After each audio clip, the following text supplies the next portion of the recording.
Hello বন্ধুরা, আজকে আমি যেটা কথা বলবো সেটা হচ্ছে shopeasy.com নিয়ে। shopeasy.com হচ্ছে একটা ই-কমার্স সাইট।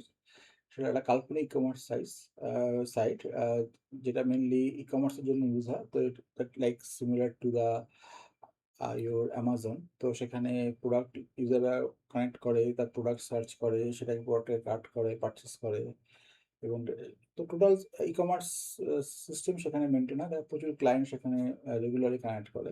তো মেইনলি সেটা এখন পর্যন্ত সেই ই-কমার্স সাইট shopeasy.com সেটা ছিল অন প্রমিসে ডিপ্লয় করা ছিল, যেখানে সার্ভার রুম ছিল, ডাটা সেন্টার ছিল, সেখানে ডিপ্লয় করা হতো এবং তার ব্যাকগ্রাউন্ডে ওয়েব সার্ভার চলতো, অ্যাপ সার্ভার চলতো, ডাটাবেস সার্ভার চলতো এবং আদার্স যে সার্ভিসগুলো রিকোয়ার্ড অ্যাপ্লিকেশনকে সব চালানোর জন্য সেটা চলতো। নাও কোম্পানি ওয়ান কি সেটাকে অ্যাজুরে ট্রান্সফার করতে হবে। তো Rahul as a network engineer of the shopbusy.com, তো তাকে প্রথমে যে কাজটা যেটা তাকে করতে হবে সেটা হচ্ছে যেটা, যেমন তার সার্ভার এবং নেটওয়ার্ক যেমন আছে তার অনপ্রমিস নেটওয়ার্কে, সেরকম একটা অ্যাজুর ক্যাম্পাস নেটওয়ার্ক বানাতে হবে, যাকে ভিনেট বলে, for all the resource they required for this application to be run. তো এবার যখন আপনি সমস্ত কিছু রিসোর্সকে একই সঙ্গে রাখবেন, মনে করুন আপনার web server, application server that could not be very good in ম্যানেজের পয়েন্ট অফ ভিউ আর সিকিউরিটি পয়েন্ট অফ, তো সেইগুলোকে আপনাকে ডিভাইড করতে হবে বিভিন্ন ডিপার্টমেন্ট ওয়াইজ। তো সেই জন্য আপনাকে সাবনেট কনফিগার করতে হবে।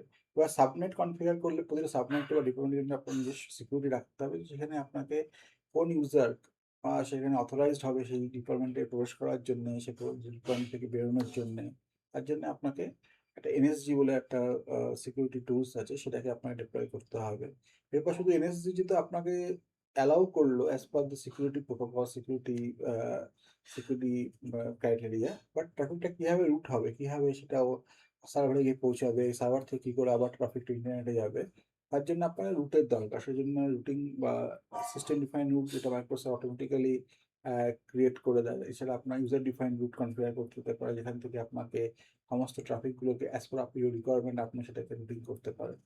তো মেনলি এই জিনিসগুলো দরকার এবং তারপর তার সঙ্গে আপনাকে স্টোরেজ অ্যাড করতে হবে। স্টোরেজ অ্যাড করে রাহুলকে স্টোরেজ অ্যাড করার জন্য সেই স্টোরেজটা কী করে অ্যাক্সেস করবে সে, through service end point to private end point, সেগুলোকে তাকে ডিফাইন করতে হবে।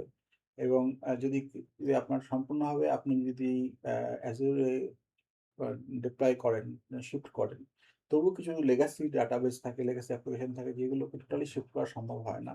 তার জন্য আপনাকে অন প্রেমিসের সাথে আপনার ক্লাউডের সাথে একটা কানেক্টিভিটি প্রয়োজন। তার জন্য আপনার ভিপিএন অথবা এক্সপ্রেস রুট ইউজ করে সেই কমিউনিকেশনটাকে মেনটেন করতে হবে। এছাড়া প্রসেসরটাকে মনিটর করা, সিকিউর করা, তার জন্য সেন্ট্রালাইজ সিকিউরিটি একটা, ধরুন আপনার পুরো ক্যাম্পাস, যেন ক্যাম্পাস মধ্যে ডিপার্টমেন্ট আছে, ডিপার্টমেন্টের মধ্যে আপনি সিকিউরিটি প্রোভাইড করছেন, কিন্তু টোটাল ক্যাম্পাসের জন্য আপনার যে অ্যাজুর যে নেটওয়ার্ক ক্যাম্পাস তৈরি হবে, তার জন্য আপনার সিকিউরিটির জন্য আপনাকে সিকিউরিটি প্রোভাইড করতে হবে।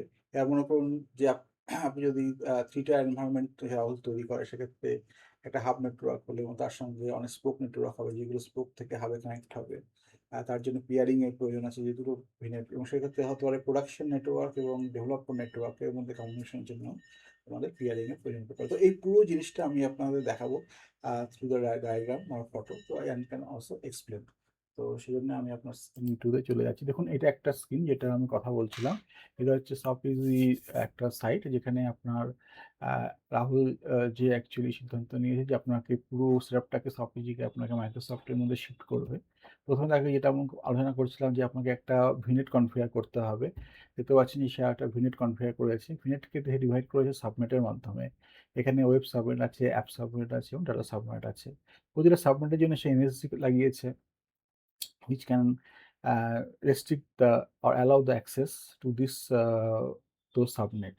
এবার একটা user route and user defined route, যেটা আপনার রুট ম্যাপ তৈরি করে ইন্টারনেটে যাওয়ার আগে ট্রাফিক ফায়ারের মধ্যে দিয়ে যাবেন, ডাইরেক্ট যাবে। কারণ মাইক্রোসফটের বাই ডিফল্ট একটা রুট থাকে, যেটা ডাইরেক্টলি আপনার সাবনেট থেকে বা কোনো একটা ভার্চুয়াল মেশিন বা সাবনেট অ্যাপ্লিকেশন ডাইরেক্টলি আপনার ইন্টারনেট ডাইরেক্টলি কমিউনিকেট করে থ্রু ইন্টারনেট মাইক্রোসফট ব্যাকবোন নেটওয়ার্কের মাধ্যমে। এবং সেটা আপনি যদি না আসছে কোনো একটা পার্টিকুলার একটা সার্ভিস, একটা সার্ভার বা ফায়ারওয়ালের মধ্যে যদি সেটাকে রুট করাতে চান, তার জন্য এটাকে আপনার ইউজার ডিফাইন রুটের প্রয়োজন হয়। এবার ভিনেট পেয়ারিং বলতে আপনার যদি একাধিক এরকম যদি মনে করেন ভিনেট, যেমন আমি তৈরি করেছিলাম একটা টোটাল ভিনেটকে আপনি যদি ডিভাইড করেন যে প্রোডাকশন ভিনেট এবং ডেভেলপমেন্ট ভিনেট। ডেভেলপমেন্ট মানে যেখানে অ্যাপ্লিকেশন ডেভেলপ হয়। আর প্রোডাকশন ভিপিএন হচ্ছে যেখানে ডাইরেক্টলি ক্লায়েন্ট বা ইউজার কানেক্ট করে। তো তাদের মধ্যে যদি কিছু রিসোর্স শেয়ারিং এর প্রয়োজন হয়, বা আপনার যেটা বললাম 3 টায়ার টেকনোলজির মধ্যে যেখানে হাব এবং স্পোক নেটওয়ার্ক থাকে, সেক্ষেত্রে আপনাদের পিয়ারিং প্রয়োজন দুটো নেটওয়ার্কের ভিনেটের মধ্যে কমিউনিকেশনের জন্য।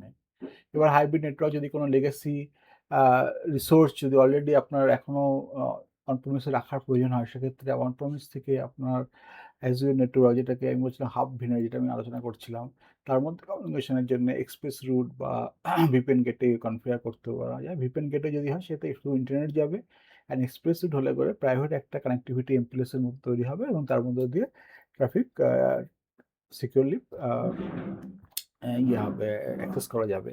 এছাড়া যখন আপনার মনে করেন লোড বেশি হয়ে যাবে, যখন একটা সার্ভিসের উপরে যখন লোড বেড়ে যাবে, তখন সেই সার্ভিস লোডটাকে আমাকে ডিস্ট্রিবিউট করার জন্য আমার লোড ব্যালেন্সিং ইউজ করতে হবে। লোড ব্যালেন্সটাকে ডিভাইড করা যায় মোটামুটি 3টে লোড ব্যালেন্স, যেটা ভেরি ইম্পর্টেন্ট। একটা হচ্ছে অ্যাজুর লোড ব্যালেন্স, যেটা লেয়ার 4 এ কাজ করে, অ্যাপ্লিকেশন গেটওয়ে যেটা লেয়ার 7 এ কাজ করে, আর অ্যাজুর ফ্রন্ট ডোর যেটা গ্লোবাল নেটওয়ার্ক। মনে করুন আপনি আপনার নেটওয়ার্ক শুধু একটা রিজনের মধ্যে না থেকে একাধিক রিজনের মধ্যে বিস্তৃত হচ্ছে, সেক্ষেত্রে আপনাকে অ্যাজুর ফ্রন্ট ডোর ইউজ করতে হবে। এইভাবে আপনি যদি এগোতে থাকেন আস্তে আস্তে, যেটা আমি বলছিলাম, শুধু ক্যাম্পাসে যদি আপনার নেটওয়ার্ককে যে সিকিউরিটি প্রোভাইড করতে হয়, এই ক্যাম্পাসের মধ্যে পুরো নেটওয়ার্ক সিকিউরিটি প্রোভাইড করতে হয়, তাহলে আপনাকে ফায়ারওয়াল ইউজ করতে হবে। আর যদি আপনার সেখানে স্টোরেজ অ্যাকাউন্ট আপনি কনফিগার করেন, সেই স্টোরেজ অ্যাকাউন্ট কমিউনিকেট করার জন্য প্রাইভেটলি আপনাদের প্রাইভেট লিঙ্ক বা প্রাইভেট এন্ড পয়েন্ট কনফিগার করতে হবে। Now DNS is also important point, যেটা হচ্ছে একটা ডিএনএস হচ্ছে যে আপনার যে আইপিকে হোস্ট নেমে কনভার্ট করে, সেটা ইন্টারনালি এবং এক্সটার্নাল দুটোই হতে পারে। মনে করুন আপনি যে এখানে sopizi.com অ্যাক্সেস করছেন, সেটা অ্যাকচুয়ালি পাবলিক ডিএনএস এর জন্যই আপনি সেটাকে কমিউনিকেট করতে পারছেন রুট টু দ্য অ্যাজিওর। তো সেটা পাবলিক ডিএনএস ইউজ হচ্ছে, এবং যদি ইন্টারনালি আপনার ইন্টারনাল সার্ভিসকে যদি একে অপরের সাথে কমিউনিকেট করতে হয়, তাহলে তার ইন্টারনাল আইপি প্রয়োজন। ফর এক্সাম্পল ডাটাবেস ডট আর database dot local shop easy dot local, তো সেই আইপিটা হচ্ছে লোকালি আপনার রিজলভ হবে। তো মনে করুন আপনার একটা একটা অ্যাপ সার্ভিস সেই স্টোরেজকে অ্যাক্সেস করতে চায়, তাহলে সেই ডাটাবেস ইন্টারনাল সব ইজি.com-কে কানেক্ট করবে সেই লোকাল আইপি অ্যাড্রেসের মাধ্যমে। এছাড়া যেটা হচ্ছে আমি কথা বললাম হাব অ্যান্ড স্পোক নেটওয়ার্ক। মনে করুন আপনার প্রোডাকশন একটা স্পোক নেটওয়ার্ক হবে, এবং তার পরে সমস্ত ডাটাগুলো আপনাকে একটা হাব নেটওয়ার্কের মাধ্যমে বেরোবে। হাব নেটওয়ার্কের সঙ্গে আপনার কানেক্ট করা থাকবে অন্য নেটওয়ার্ক, সেটা ডেভেলপমেন্ট স্পোকও হতে পারে, বা আপনার যে অন প্রমিস নেটওয়ার্কও সেই হাব নেটওয়ার্কের সঙ্গে কানেক্ট করতে পারে সাইট টু সাইট ভিপিএন দিয়ে। আপনাদের বললাম ফায়ারওয়াল, ভিপিএন গেটওয়ে, ডিএনএস এবং রুটিং টেবিল মেনলি আমাদের হাব নেটওয়ার্কের মধ্যে ডিপ্লয় করা হয়। সমস্ত ক্ষেত্রে যে হাব নেটওয়ার্ক থাকবে তা না, বাট মেনলি যদি 3 টায়ার নেটওয়ার্কের কথা বলে, তো সেক্ষেত্রে hub network is on useful thing. তো এটা হচ্ছে মোটামুটি স্ট্রাকচার, যেটা আপনাকে আগেও আমি ডিসক্রাইব করলাম।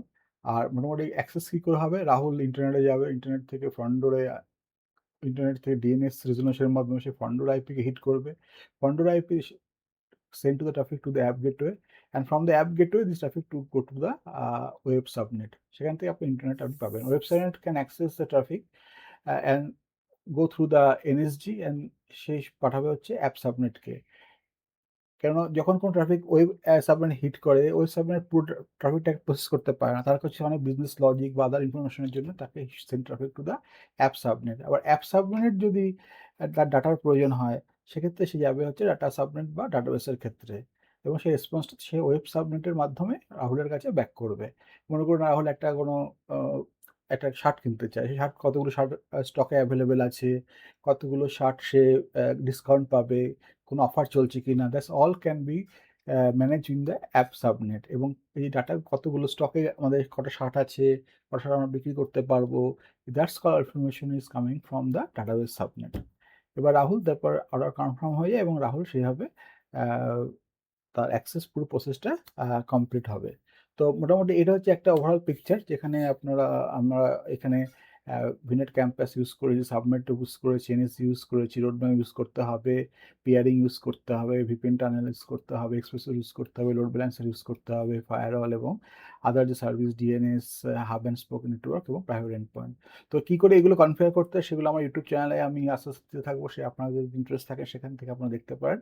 বাট ওভারঅল পিকচার হচ্ছে এটা, যেটা মোটামুটি আমি রেগুলারলি এই নিয়ে একটা ভিডিও করার ইচ্ছা আছে। যদি আপনাদের কোনো ডাউট থাকে আর আপনাদের ফার্দার কোনো ক্লিয়ারিটির প্রয়োজন হয়, নিশ্চয়ই আমাকে জানাবেন, আমি চেষ্টা করবো অ্যান্সার করার। ধন্যবাদ।